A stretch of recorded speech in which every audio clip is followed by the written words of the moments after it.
Hi, this is Chris from Retrims and this is a quick walkthrough guide on how to fit door handle covers to your T4 transporter van. To fit these you're going to need a knife, high temperature glue and a brush, sandpaper to key the plastics, and if you've got one, a heat gun is useful to soften the material.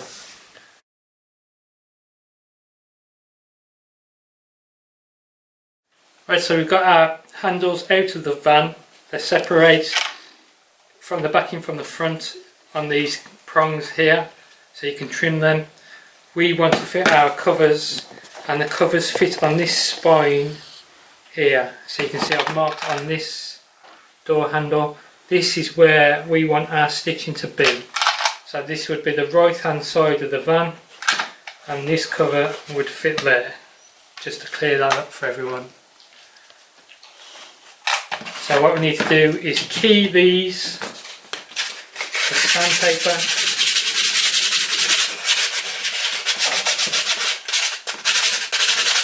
See all that old plastic coming up?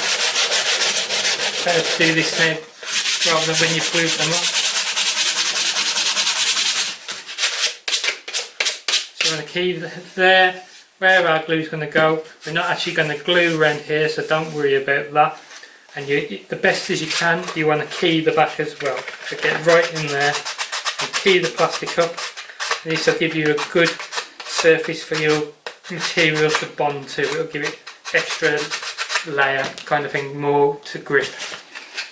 So we'll just key that up. Right, so we've sanded our plastics and we're ready to glue up.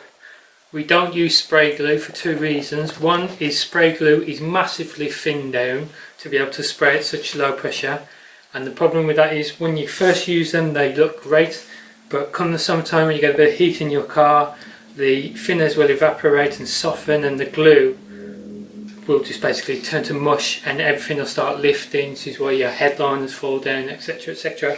So we use a good quality high temperature brush on glue that will do the job. It'll set fast and then you can forget about it. So we actually sell this with all our stuff, so if you want to buy that from the website you can buy that as well. If you've already got some, that's fine. Just make sure it's high temperature brush on glue that you use, and I use a 1/2 inch brush and I actually cut the bristles down so it's quite stiff, which makes it good for applying the glue. So we want to apply a thin layer of glue along the spine of where our stitching is going to go. We're not going to do the whole thing, just around here. You don't need a crazy amount. Don't believe that the more glue you put on, the better it's going to be. It's actually a thin layer that dried properly will be really strong.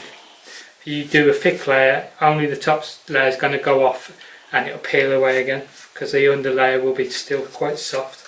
So just put a thin layer on around there, just to the spine, and then we'll need to glue up the actual cover itself. This is a leather cover, and you just want to keep all the glue where the stitching is. Don't go into the leather here because then that'll telegraph through the cover.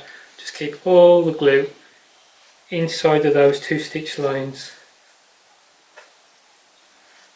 Thin layer, and let that go off, say about 10 minutes.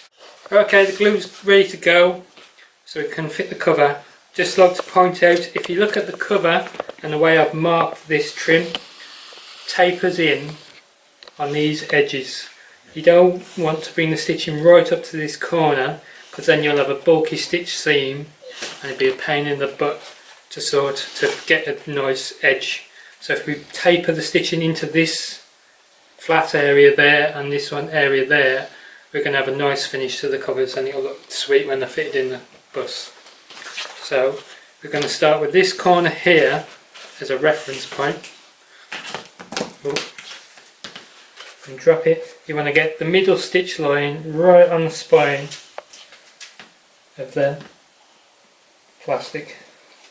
So we'll just drop that on there and roughly line it up. You don't want to push down too hard because you might need to tweak the position.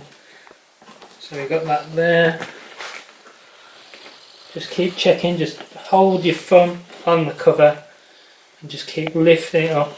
You want to pull with a little bit of tension this way to try and keep the cover nice and taut and in line. You don't want it waving all over the place.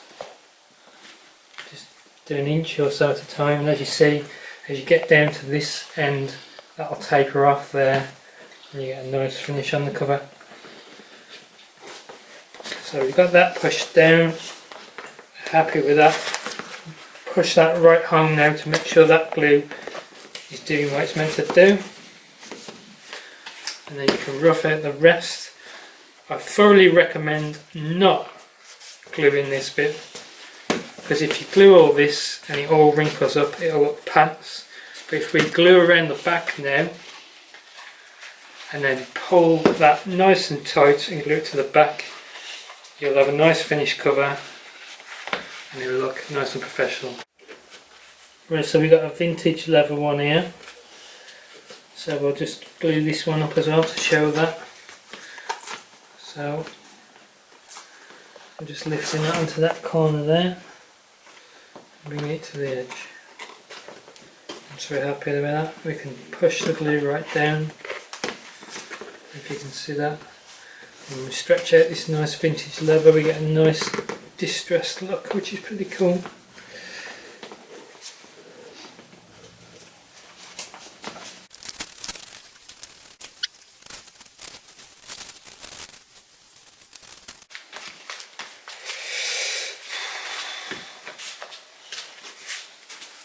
Right, that's all glued up, and we'll just give that a good 10-15 minutes to dry out and bond to the surfaces before we bring them together.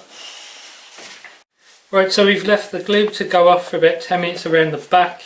The glue along the spine has been on for about 20 minutes now, so that's pretty solid, which gives us a good anchor to start stretching the rest of this cover around. So we're going to start with this big area across the top. Just want to get it nice and taut, pulled a little bit round. No need to go mad. So we've got a little bit pinched up there. We can work this area here. If you've got a heat gun, I'm just going to give it a warm. I'll do this really bit off. You give it a warm, that'll relax the fibres in the leather, which give you a little bit more stretch when it then relaxes again when it comes back to its normal position. Pull it up all taut and you'll have a nice smooth finish.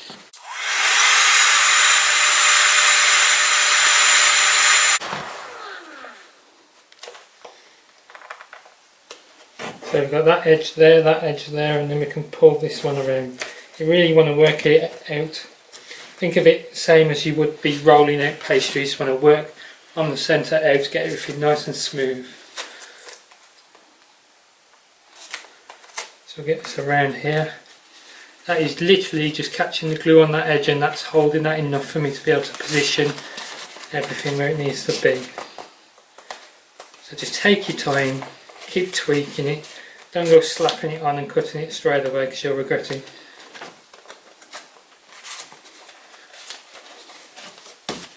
So I'm just going to start cutting the leather in a few places to relieve some stress.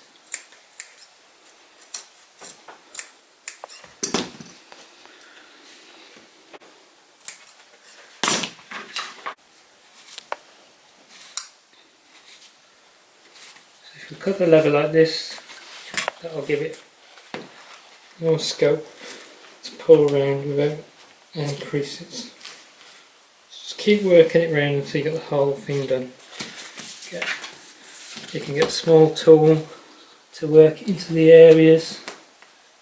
You don't want any more excess leather around the back than you need, because it's not going to clip in properly. So if we can get this into here, once we're finished we can cut the excess away, and then that'll fit nice and snug then. So I know I don't need all this, so I can get rid of that. Gives me this area to work in.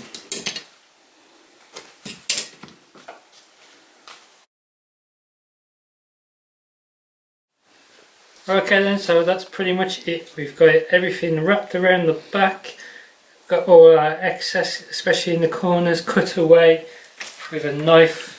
Take the top layer away Just get a nice smooth finish so you haven't got the bulk which is going to stop it clipping in properly. Get all the corners sorted in that manner. Cut away the excess stitching once the glue's gone off. Just get rid of that bulk, that's gone. And then you got a nice smooth finish all around. This is the distressed one, vintage leather. This is the normal leather with a red stitch. Put them back in the car or the van and away you go.